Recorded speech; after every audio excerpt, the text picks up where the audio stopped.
Corrói as mãos, ouvidos e vísceras, ri da minha cara a ironia, leque vasto de corrói, corrói os dentes, leves sorrisos e pitadas no escuro. Desfaça a atenção e ri novamente, está sólido, incrustado. E com esse poema incrustado do livro Entre Ratos e Outras Máquinas Orgânicas, de Richard Plácido, que é o poeta hoje convidado do nosso Café com Poesia, nós abrimos o programa desejando a você boas-vindas. Muito obrigado por ter atendido o nosso convite de vir aqui no programa e a gente dialogar sobre poesia, sua obra, enfim. Muito bem-vindo. Obrigado, eu que agradeço a oportunidade. Espero que seja uma boa conversa. Será sim, será sim. Olha, e como é que iniciou a sua vida literária? Primeiro, a sua paixão pela literatura vem de onde? Da família, influência de amigos? Ou você só mesmo que buscou a literatura? Bem, eu acredito que antes mesmo da literatura, a arte que me puxou para próxima dela foi a música.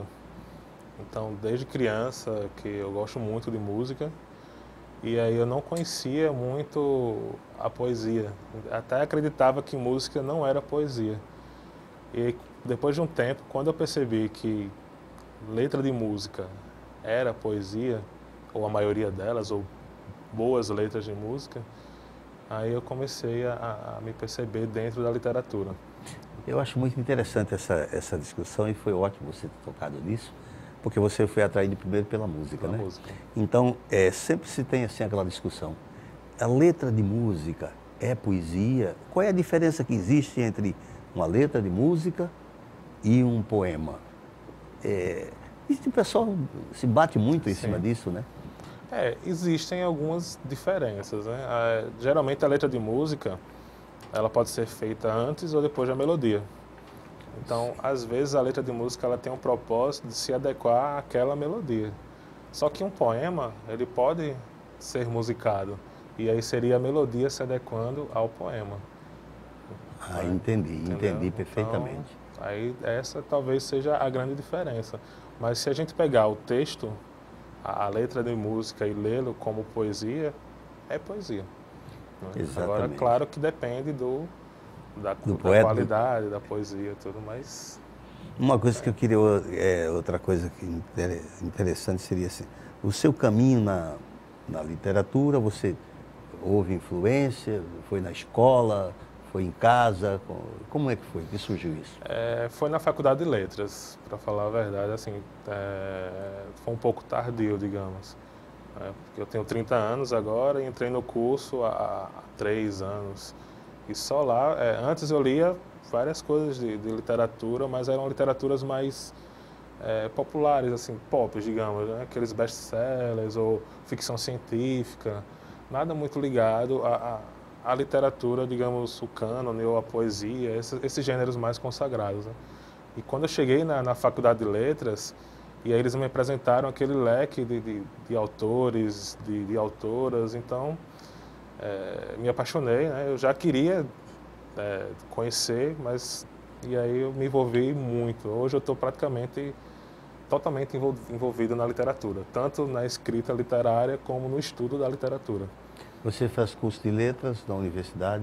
No momento eu estou no mestrado em estudos literários e é isso, né? Eu estou estudando literatura e escrevo... Mas qual é a universidade? É pela UFAL, que é a Faculdade de Letras, né, lá da Universidade Federal de Alagoas. Uhum. E de escritores ou poetas que você que mais influenciou o seu trabalho, que você mais se sente... E a partir daí, talvez eu não use muito a palavra influência, né?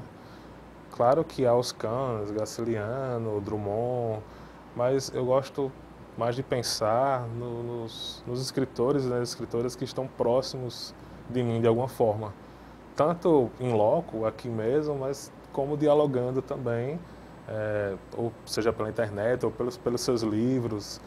Por exemplo, aqui eu posso citar o que mais aquela literatura que disse eu posso escrever, né, foi o Tásio Zambi.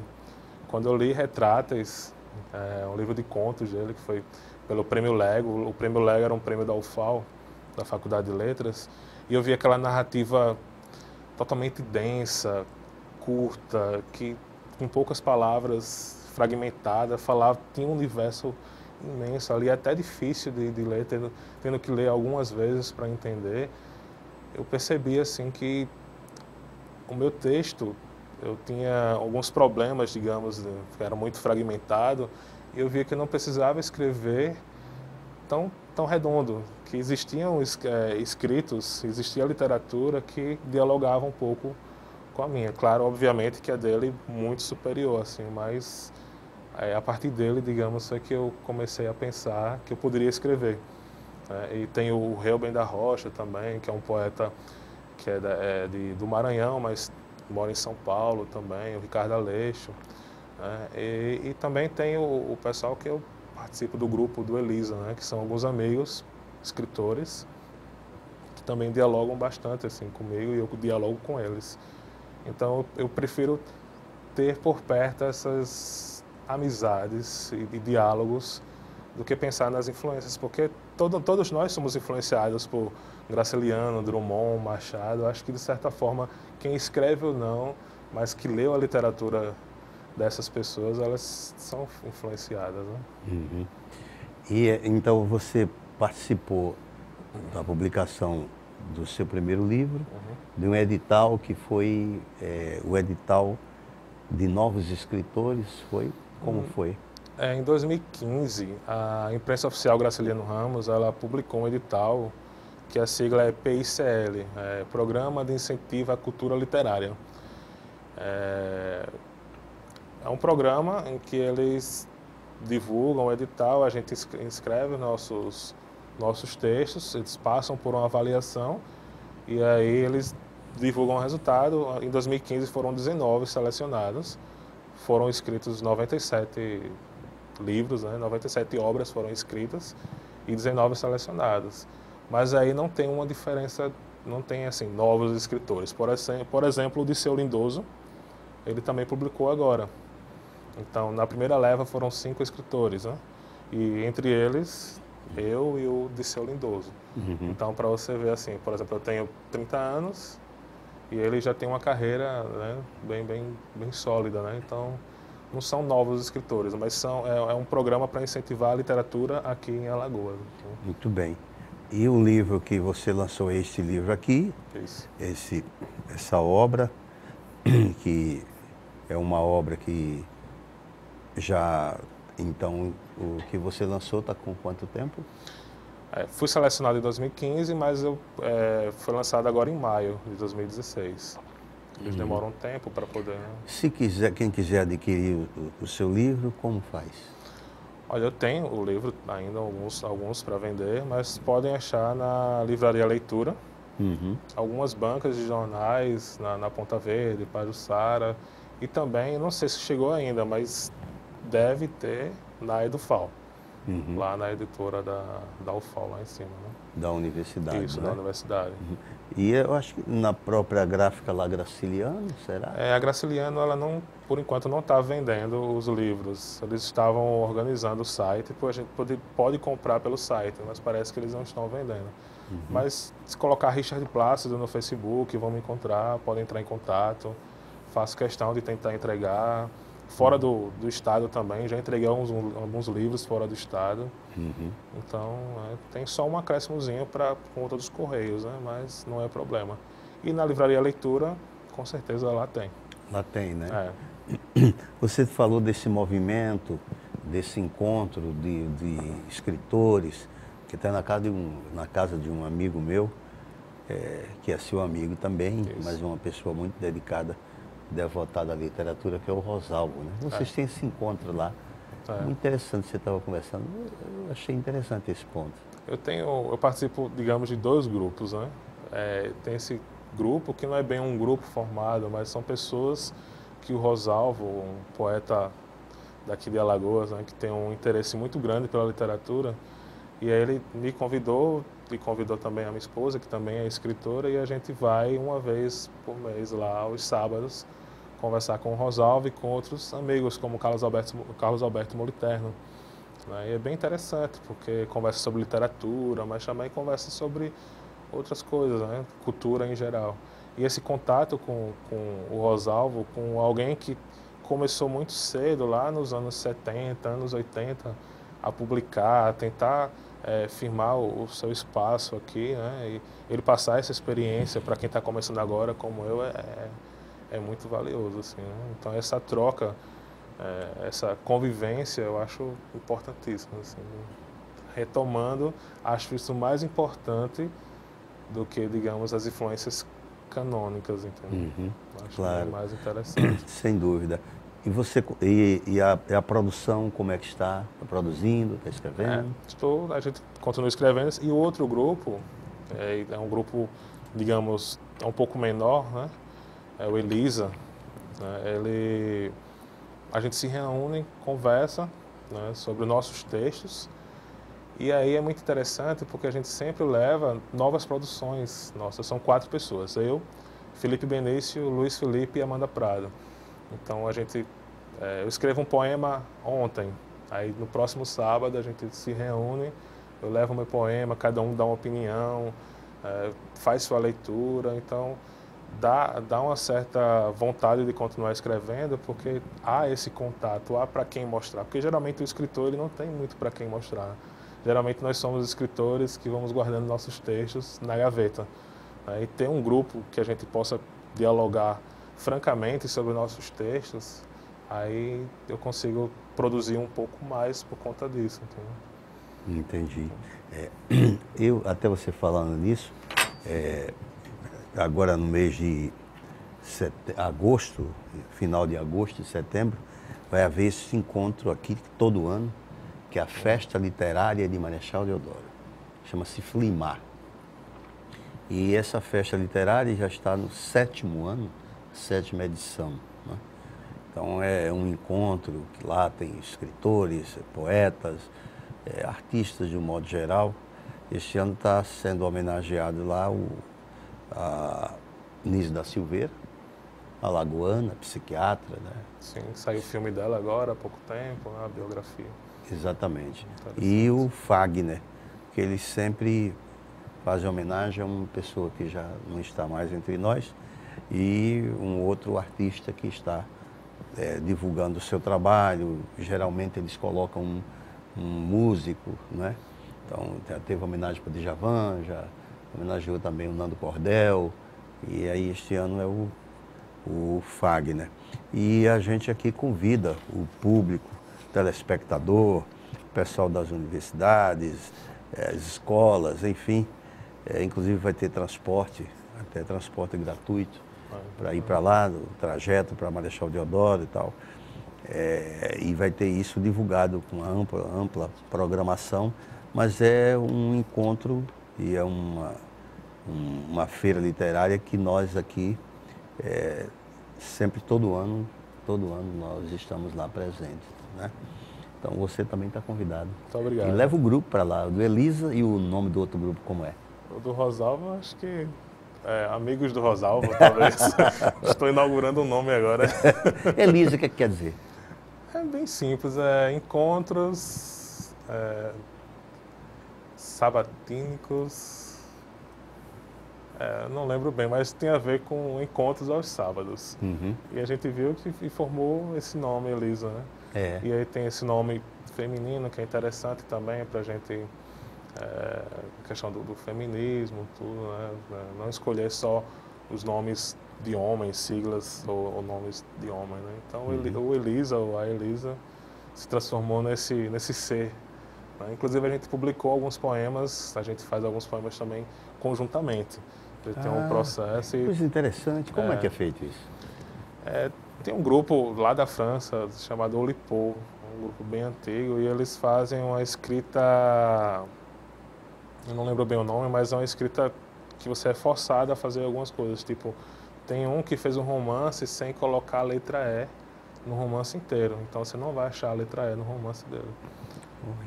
E a gente imita um pouco isso, né? Então, por exemplo, o último poema que a gente fez tinha algumas fotos que nós mesmos tiramos, e diante dessas fotos, eu tirei a foto e a Amanda teria que fazer um verso baseado na minha foto. Só que seria um verso na hora, assim, né? E depois passa pelo processo de revisão. E aí tem saído poemas bem interessantes, assim. A gente publicou numa revista chamada Lagunas, que é uma revista eletrônica de um pessoal tem o Giovanni, que é bem interessante a revista, é alagunas.com.br. É bem interessante, tem vários poemas lá. E vocês lá também interpretam poesia, fazem a poesia falada? Sim, mas então, nós... É isso aí que eu queria ver com você, depois do intervalo que a gente vai fazer para tomar um cafezinho, aqui no programa Café com Poesia, para você ler alguns poemas seus, tá bem? Ok, já a gente retorna com a conversa aqui com Richard Plácido, poeta lagoano, e sobre a obra dele, já. Retornamos então o programa Café com Poesia com Richard Plácido, meu amigo que veio aqui visitar o programa, poeta, meu colega de atividade cultural. Eu não sou poeta, sou ator, mas caminhamos juntos, né? Estamos na arte, né? E então, aí uma coisa que eu queria saber, teve influência, por exemplo, sua mãe, seu pai, ou alguém da família escrevia, ou gostava de literatura, ou gosta? Como é que foi isso? Bem, o meu pai eu não sei muito, porque ele foi embora de casa há algum tempo, né? Ele não está mais vivo para eu perguntá-lo. Mas a minha mãe, ela sempre lia algumas coisas, e às vezes eu criança, ela gostava de me dar quadrinhos para ler, ou então eu ia lá na biblioteca dela e pegava alguma coisa. Ou, interessante também, quando chegavam cartas da minha avó, eu abria, lia e entregava à minha mãe.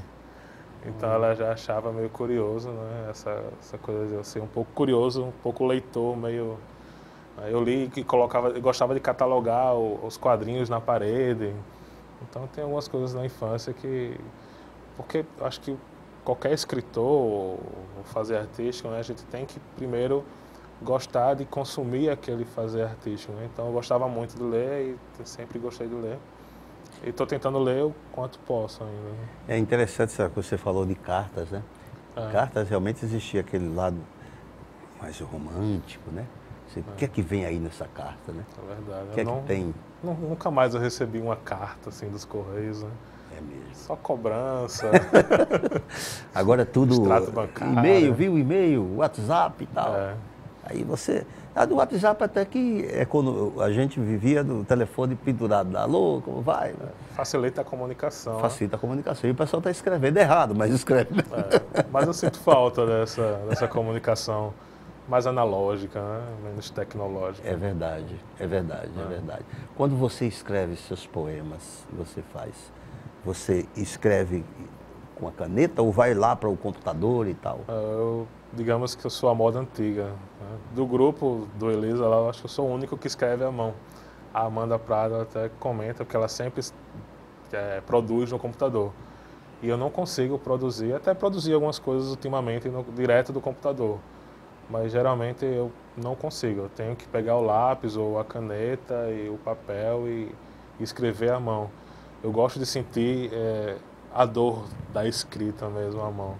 Eu consigo produzir melhor. E depois, claro, vai para o computador, porque para editar, revisar, é muito mais fácil no computador, né? Até o corretor ortográfico e também você fez uma leitura mais rápida, consegue alterar, né? E consegue ver mais ou menos o texto pronto ali. Mas para produzir, eu não gosto muito não de produzir. Porque eu tenho a sensação de que o texto já está pronto quando eu termino no computador. Sim. Aí quando você escreve à mão, não. Você tem aquelas deformidades, né, que são interessantes para pensar se aquele texto está pronto ou não. Como é que você define a sua poesia? Urbana, talvez. Apesar de eu gostar muito também do interior, né? Eu tenho família no interior, tudo, mas se eu for pensar um pouco sobre o que eu escrevo, é urbano, né? Então, pelo próprio título, Entre Ratos e Outras Máquinas Orgânicas, tem muito a ver com a cidade, né? A degradação da cidade, as relações que são cada dia mais vazias e distantes, né? Então, tem um pouco disso, talvez. Mas eu acho que cada leitor vai dar sua interpretação para o livro. O Richard, o poeta que chega aqui, eu faço essa pergunta. Você fica à vontade. Que é assim, o que é poesia para você? O que é poesia? É expressão artística, expressão literária das mais densas, digamos, porque geralmente o verso ele comporta um universo que talvez uma narrativa até bem elaborada ela não consegue comportar tudo isso. E na narrativa tem que ter poesia também. Na nossa vida tem que ter poesia, no fazer artístico tem que ter poesia. Então digamos que é essa expressão artística densa. Eu acho que é isso. É uma grande resposta. Muito bem. É difícil responder, né? São as mais variadas formas de resposta, de interpretação do que é poesia. E é verdade. Cada um tem a sua maneira específica de explicitar o que é isso. Mas a gente estava falando de interpretar a poesia e eu gostaria de ouvir você. Até a gente conversando, e você escolhe um poema, depois não, escolha 2 e tal. Aí queria que você escolhesse aí as poesias que você acha. Eu quero avisar que eu não sou um grande, digamos, intérprete de... como você, por exemplo. Sabe ler muito bem. Me emocionou a sua leitura aí no começo, foi bem interessante. Muito obrigado, muito obrigado. Eu quero um dia ser assim, mas eu não... Talvez um curso de teatro, né, ou de performance, né? Mas... Vamos ao poeta. Vamos ler. O poeta interpretando a sua obra, a sua criação, tá vendo? Verdade. Posso ler? Pode. Tá. Centro. Daqui de cima me sinto um estrangeiro, de qualquer lugar. Dizem que todo centro é igual. Ratos, prédios, iluminação amarela. Ladeira cortejando igreja. Árvores ingerindo poeira motorizada. Antigos sinos erguidos aos lados. Novos prédios, sinal aberto, fechado, monumentos lacrados. O centro é cheio de fachadas. Muito bem, bonito, né? É que a poesia tem essa coisa muito interessante de uma observação, não é? É um olhar diferenciado, um tipo de um olhar que a gente pode até dizer investigativo das coisas que as pessoas não estão observando ou não estão atentas que ali se encontram e o poeta vai buscar, não é? Muito interessante isso. Olha só os sinos que estão ao lado, o sinal, não é? As árvores com aquelas... Muito interessante, empoeiradas. Então, cheio de imagens belíssimas. A poesia é uma manifestação artística muito espetacular, esplendorosa, né? Verdade. Você tem essa coisa, claro, poeta, né? De ser observador, né? Com o tempo e talvez com as leituras, né, a gente vai descobrindo que esse nosso mundo, o universo, ele tem que ser visto, né? Então, não só no processo de escrita, mas no próprio processo de leitura. Você está, por exemplo, lê um texto de Drummond, que ele fala lá sobre até a pedra, né? E aí você começa a pensar naquela pedra ali, né? Então, acho que não só o poeta, mas o leitor de poesia, ele tende a perceber mais o mundo, né? Então, assim, eu tento, sim, me colocar de uma maneira, não como centro, mas como espectador do mundo. Eu gosto de observar bastante. Vou fazer uma observação na sua poesia. Uma observação de artista e que eu sou leitor, quanto mais de poesia. Gosto da prosa muito bem, gosto muito mas eu leio mais poesia. E a sua poesia é muito musical. Ah, obrigado. Ela tem muita musicalidade. É uma poesia que pode servir, como no início da conversa, para ser uma letra de música, né? Porque ela é muito musical, e é imagética. Eu não sei se eu posso falar isso agora, mas tem um amigo que me pediu para usar um verso desse poema para a música dele. Olha aí. Olha aí. Eu talvez não possa falar agora porque ele ainda não lançou o disco, né? Mas a música, o verso está lá já, ele já me mandou o áudio e ficou bem bacana. Assim, eu fiquei surpreso porque realmente quando a gente publica um livro, eu não esperava nada, né? Na verdade, eu esperava publicar, fiquei feliz em publicar, ter o registro do que eu escrevi num livro, mas, por exemplo, eu não esperava que o Ricardo Aleixo, um poeta importantíssimo no cenário brasileiro, dedicasse uma coluna da rádio uma coluna que ele é da rádio ao meu livro, né? Então ele gostou do meu livro e falou sobre ele. Eu fiquei encantado, assim, não esperava. Porque inclusive a sua poesia quer dizer que o poeta e a poesia e a obra tem essa capacidade de você fazer uma obra aqui em Maceió e ela ser universal, né? Sim. Então, é o tipo de poesia que você fez aqui, mas que ela cabe muito bem na Avenida Paulista, cabe muito bem na Candelária, cabe no centro do Rio, em São Paulo, cabe em Recife, cabe na Bahia, enfim. Todos passam e todos observam o entorno, o seu entorno, como poeta, né? Então, o que se passa ali, o que você colocou na sua poesia. É interessante. Mas eu gostaria, até porque o nosso programa daqui a pouco está encerrando, a conversa foi tão maravilhosa, que você dissesse aí o outro poema, o último, e com ele a gente encerra o nosso programa Café com Poesia. Ok. Eu aproveito para agradecer a oportunidade, o convite. Foi muito interessante mesmo, né? A gente não se conhecia pessoalmente, né? Foi interessante bater um papo aqui no programa e também nos bastidores. Muito bem. Fiquei muito feliz. E vai voltar mais vezes aqui. Assim espero. Então vamos lá ao outro poema. Eu posso mostrar rapidamente? Sim, pode. Acho que aqui assim. Deixa eu mostrar. Tem essa... As ilustrações? Tem essa ilustração que é do Gus Moraes, que é um ilustrador paulista, né? Sim. A gente tem uma amizade, eu fiz um trabalho na faculdade sobre ele, a gente já tem uma relação desde 2008, 2009, e ele quis publicar, ilustrar os livros, né? O livro, eu fiquei bem feliz também. Tem 3 ilustrações no livro, entre elas essa daqui. Essa daí. Muito bem. Né? Eu vou... Ótimo. Tem um poema aí no comecinho, vou ler para você.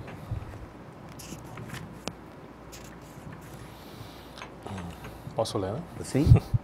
Dedicatória.